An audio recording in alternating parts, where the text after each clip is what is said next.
yo creo que el objetivo de crear este espectáculo, que es emocionar, y más en los tiempos que estamos, se ha cumplido y estoy muy, muy feliz.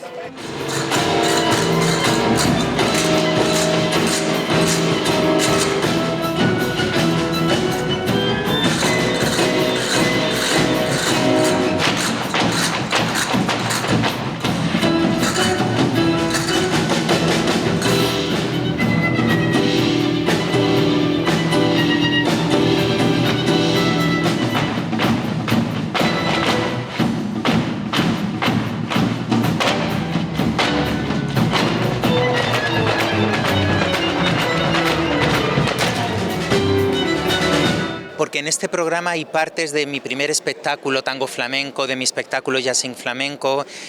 Se ve muy bien mi impronta como coreógrafo, el fusionar diferentes géneros musicales, diferentes géneros de danza española, la castañuela que tanto me gusta utilizar y...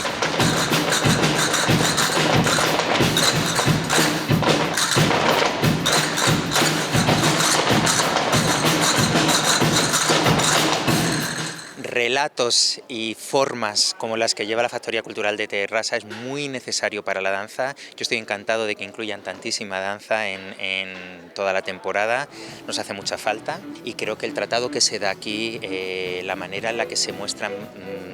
espectáculos tan variados de danza, tantos estilos diferentes de danza, acercarlo así al público que conoce y también al público que no conoce de una manera tan franca, tan sensata, tan fácil, tan accesible, creo que es sumamente necesario y la verdad es que me parece que es de alabar por mi parte.